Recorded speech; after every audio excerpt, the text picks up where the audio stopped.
con el mayor Francisco Pérez Chávez. Él estuvo preso más de 6 años acusado de delincuencia organizada sin prueba alguna. Durante el gobierno de Felipe Calderón señaló a altos mandos castrenses como cómplices del crimen organizado. En cuanto ya estemos listos, vamos a comenzar a platicar con el mayor Francisco Pérez Chávez. Un segundito y ya estaremos en contacto. Listo, ya estamos. Mayor Francisco Pérez Chávez, buenas tardes. Buenas tardes, ¿cómo estás? Bien. Ya soy teniente coronel de justicia militar y licenciado Francisco de Jesús Pérez Chávez. Muy bien, Francisco de Jesús Pérez Chávez, teniente coronel, que es un grado mayor al de mayor, claro. Sí, así es. Muy bien, teniente. Ahorita corregimos aquí incluso la pleca que tenemos ahí para ponerle teniente coronel. Muy bien, Francisco, ¿qué sucedió? ¿Qué sucedió en toda esta etapa que le llevó a estar 6 años y 6 meses en la cárcel por haber denunciado lo que sabía respecto a mandos militares relacionados con el crimen organizado durante la administración de Felipe Calderón? Sí, mire, esto sucedió en el 2007. Yo estaba de agente del Ministerio Público Militar, adscrito a la 9ª Zona Militar en Culiacán, Sinaloa. Mi área de responsabilidad era todo Sinaloa y como nosotros dependíamos de la 3ª Región Militar, al mando del general de división diplomado de Estado Mayor, Roberto Miranda Sánchez, que era el comandante de la 3ª Región Militar, con sede en Mazatlán, Sinaloa. Nuestra área de responsabilidad propiamente era Durango y Sinaloa. En esa época se implementó por primera vez la operación de alto impacto que fue denominada Sierra Madre. El cuartel militar se estableció en Badiraguato.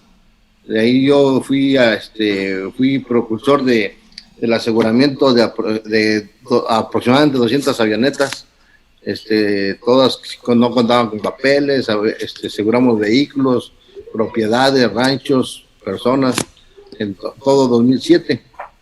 Entonces, llegó un general se llama Hidalgo Edi, y él venía de Rusia, y esta persona pues no le pareció mi actuación. Decía que por qué estaba yo haciendo ese tipo de actividades, siendo que yo era abogado. Pero yo le contesté siempre, sí soy abogado, pero soy del Ministerio Público Militar. Mi responsabilidad era la persecución de los delitos, y eso no lo decía yo, lo dice la Constitución, ¿verdad? Y las facultades legales que dice la propia ley de la materia. Entonces eso es lo que no le gustaba, porque él decía que él era operativo y que nosotros no teníamos que hacer ese tipo de actividades. Yo tuve, todo ese año 2007, tuve mucho éxito. Yo de todos los aseguramientos que tuve, yo no tuve ningún problema legal. Nadie me denunció, nadie, porque todo lo hice conforme a derecho, conforme a la ley. Yo siempre actué en conjunto con el Ministerio Público Federal de la Plaza que se me designaba. De hecho, yo no hacía nada si no tenía la certeza de estar dentro del marco legal.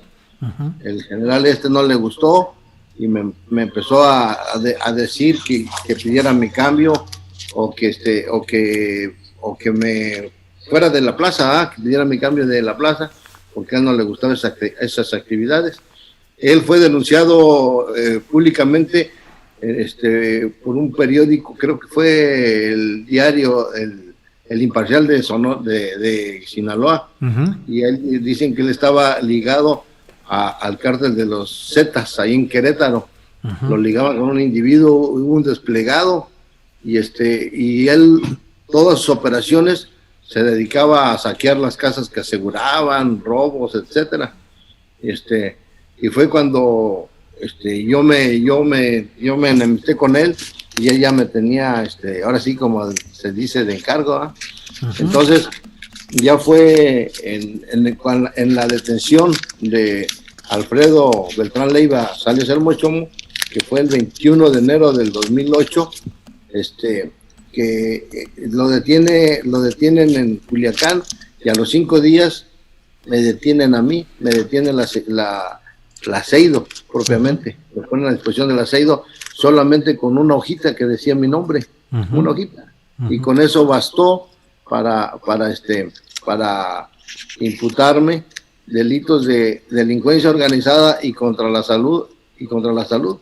Yo decía, pues con esta hojita pues no acredita nada, absolutamente nada, y lo peor de esto es que esa hojita, después de la detención de Alfredo Beltrán Leiva, aparece de la nada. Nadie sabe si apareció en las cosas que le encontraron a Beltrán Leiva, sino que apareció de la nada, y así fui procesado por el Fuero Federal. Me inician un proceso. Primero me arraigan, durante 2 meses en la casa de arraigo de la Siedo, ahí en la colonia de Doctores, por 2 meses. Me arraigan, y de ahí me consignan al juzgado quinto de distrito en Jalisco, y me ingresan a una prisión de máxima seguridad con la hojita que le menciono, con la hoja nada más donde aparece mi nombre, no dice nada, ningún otro dato más que mi solo nombre, junto con otros compañeros. Somos otros 4 más de otros oficiales. Ellos eran oficiales y yo era el de mayor grado. Nos dictan auto de formal prisión en el juzgado quinto de distrito en Jalisco, en Puente Grande concretamente, y de ahí pues nos amparamos, y los amparos duraron más de 1 año, hasta que nos dictan sentencia por 25 años de prisión, con esa hoja que le menciono. Nos meten un testigo protegido de nombre Emiliano, y nos dictan una sentencia de 25 años de prisión. 10 por delincuencia organizada, 10 contra la salud, y 5 por ser servidores públicos. Nos lo agravaron. Entonces nos dan 25 años de prisión, y resulta que nosotros apelamos, y el juez del tribunal de alzada revoca y repone el proceso, y nos regresa otra vez al proceso. De ahí nos volvemos a amparar, y es cuando el tribunal colegiado se declara incompetente y lo remite las constancias al fuero militar, quedando insubsistentes todas las actuaciones, como son los autos de formal prisión, la sentencia condenatoria, y por supuesto quedó en la nada los 6 años que pasamos recluidos, quedaron sin efecto, todo quedó insubsistente. Nos remiten al fuero militar, y ahí dentro del término constitucional nos dejan en libertad por falta de elementos. O sea, dentro de las 72 horas al tomar nuestra declaración preparatoria nos dejan en libertad. Sí, y entonces el problema de esto es que nosotros nos dictan auto de libertad por falta de elementos dentro del término constitucional, y ya nos incorporan a la Defensa Nacional, pero en la Defensa Nacional ya nos ven como que si hubiéramos cometido un delito, nos ven como que sí fuimos procesados, siendo que esto es mentira, pues, porque las constancias así lo acreditan. Sí. De hecho, salimos dentro del término constitucional, o sea, no tenemos ni auto de formal prisión ni sentencia válida, porque ya fue apreciado por un juzgado. Sí, teniente coronel Francisco Pérez Chávez, a lo mejor hay algún ruidito que se está haciendo cerca de donde está el micrófono que vicia un poco el sonido. A lo mejor luego uno mueve las manos o hace alguna cosa cerca del microfonito, y a veces eso produce un sonido.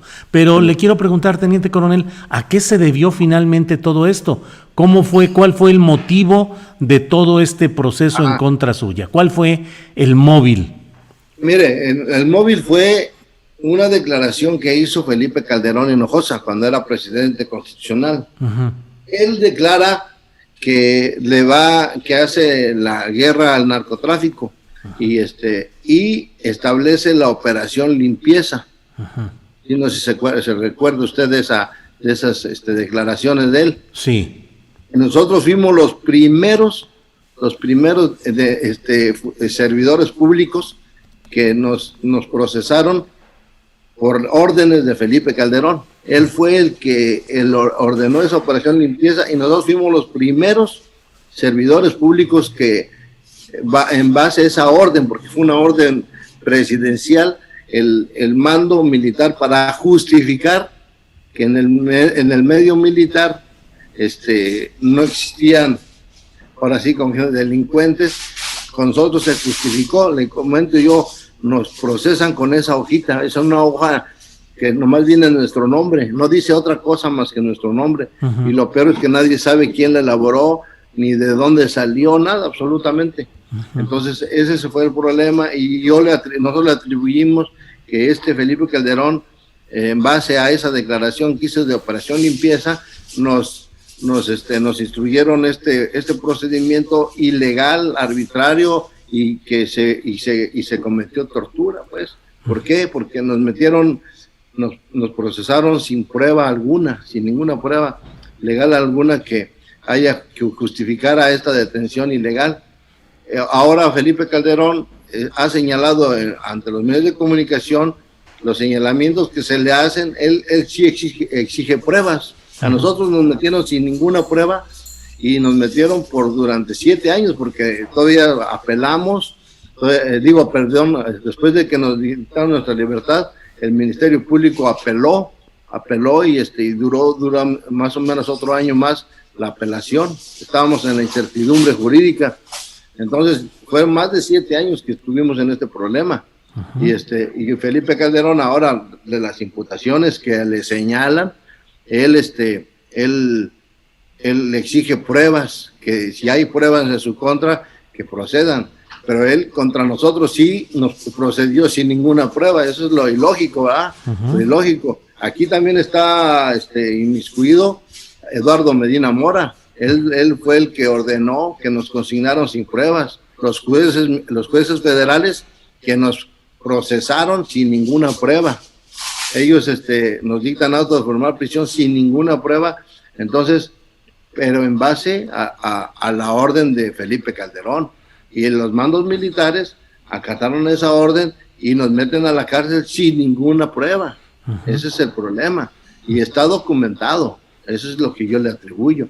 Ahora le comento, el expresidente Felipe Calderón exige que de los señalamientos que se le hacen, él exige pruebas. A nosotros nos metieron sin ninguna prueba. García Luna, Genaro García Luna, hacen un informe en contra de nosotros, mandan unos policías donde inventan puras cosas, que ellos fueron a Culiacán y que gente que nos conocía, que me vieron con el Chapo Guzmán y que me vieron con Beltrán Leiva, y les preguntaban quién eran ellos, nunca quisieron dar su nombre, que por temor a represalias.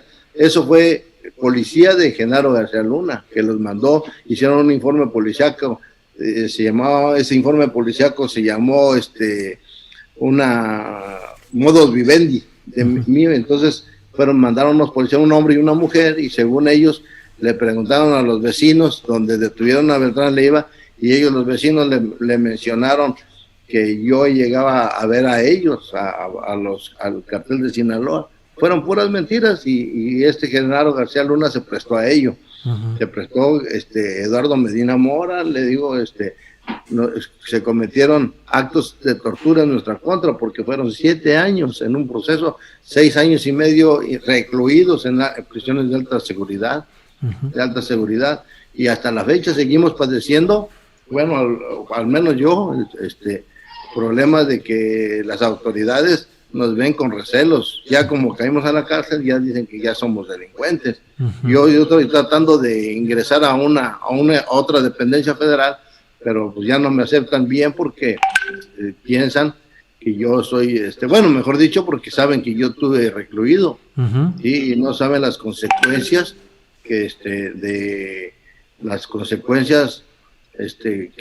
las secuencias que nos dejaron ese problema. Claro. ¿Usted denunció algunos hechos de mandos militares relacionados con el crimen organizado? Mire, propiamente no. Propiamente yo hice una denuncia en contra de personal que participó en lo que nosotros nos hicieron. Esa es la verdad. A nosotros yo sí los denuncié y lo denuncié ante la Fiscalía General de Justicia Militar, o antes era Procuraduría General de Justicia Militar, pero la verdad esa audición previa la archivaron, o sea, no la prosiguieron, está archivada.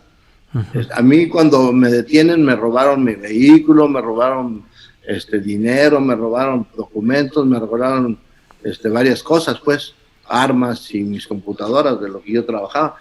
Y yo cuando ya fueron a los 7 años, ya cuando salí, pues ya no encontré nada.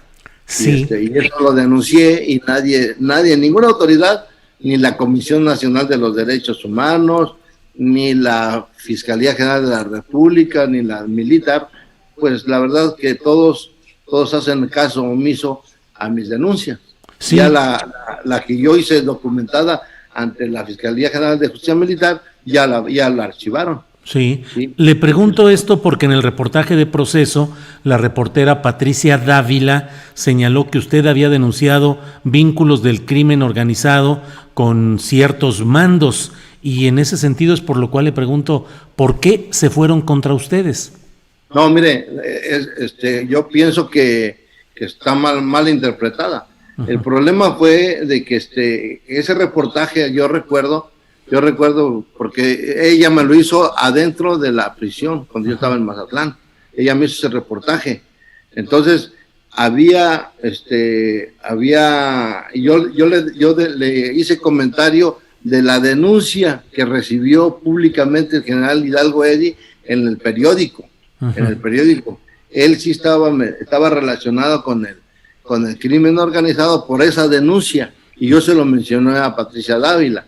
Y el general Hidalgo Eddy con el general Miranda Sánchez, ellos tuvieron diferencias porque Hidalgo Eddy quería hacer pues él acataba órdenes de Miranda Sánchez, pero él como que se sentía autónomo. Al final de cuentas yo supe que él era compadre del secretario de la Defensa, el general Guillermo Galván, y Hidalgo Eddy. Entonces él se sentía con el mando suficiente como para hacer las cosas a mutuo propio.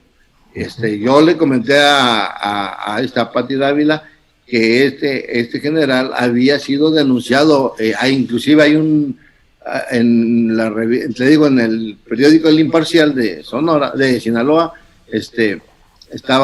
apareció una hoja completa sobre vínculos del general Hidalgo Eddy con los Zetas, porque recuerdo que eran los Zetas, hasta dicen el nombre del nombre de la persona que encargado de Querétaro, que tenía relación con el general Hidalgo. Eso es lo que yo mencioné. Oiga, Francisco, entonces, ¿por qué se fueron contra ustedes? ¿Por qué los seleccionaron a ustedes?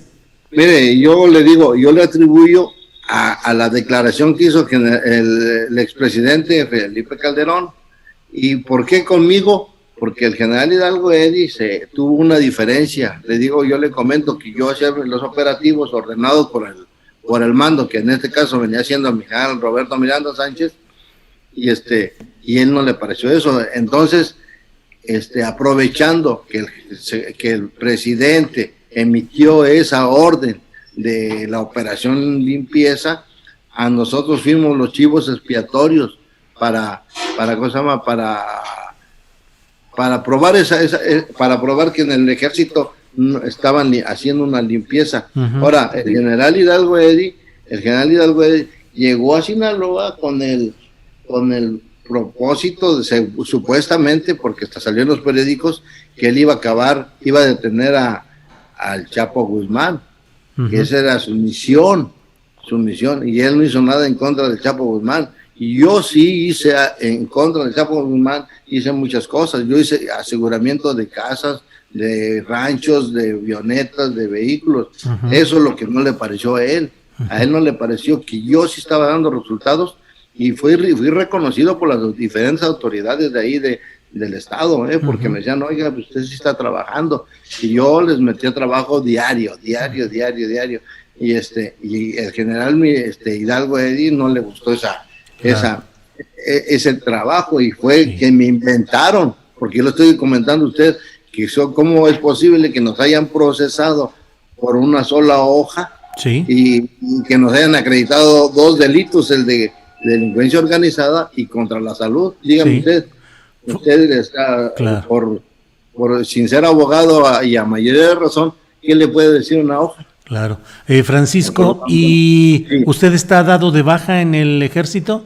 No, ya soy teniente coronel retirado, retirado con 30 años de servicio. Uh-huh. Totalmente, Y, resultó totalmente inocente después no, de esos. salimos el 2 de julio de 2014, salimos en libertad y todavía duramos un año más en la apelación en el Supremo Tribunal Militar. Uh-huh. Y nosotros nunca fuimos absueltos porque, como yo le comento, dentro del término constitucional de 72 horas nos dejaron en libertad por falta de elementos para procesar. Uh-huh. O sea, nosotros no tenemos legalmente ni auto de formar prisión ni sentencia, porque quedó todo eso nulificado. Y todo quedó nulificado. Bien. El problema es que la Defensa Nacional y todo el mundo ahora nos ve como que si fuimos como si hubiéramos sido delincuentes porque estuvimos detenidos tanto tiempo. Claro. Y la Comisión de los Derechos Humanos no movió un dedo en favor de nosotros, la verdad. Nosotros pusimos muchas quejas sobre todo de los abusos del Tribunal Federal. Del Tribunal Federal, los jueces federales, pues con esas pruebas, ¿usted cree que sea justo que nos hayan ahora sí recluido durante 7 años? Claro. ¿Usted cree? Claro. ¿Usted cree que con esas pruebas, y nosotros promovimos todo lo que ustedes no se imaginan? Nosotros sufrimos tortura psicológica, moral, física, porque estar en una prisión federal de máxima seguridad es una verdadera tortura. Se pierde una familia, pierde uno. Yo ahí me enfermé de diabetes, de hipertensión, y es crónica, pues. Entonces, ese es el problema. Claro.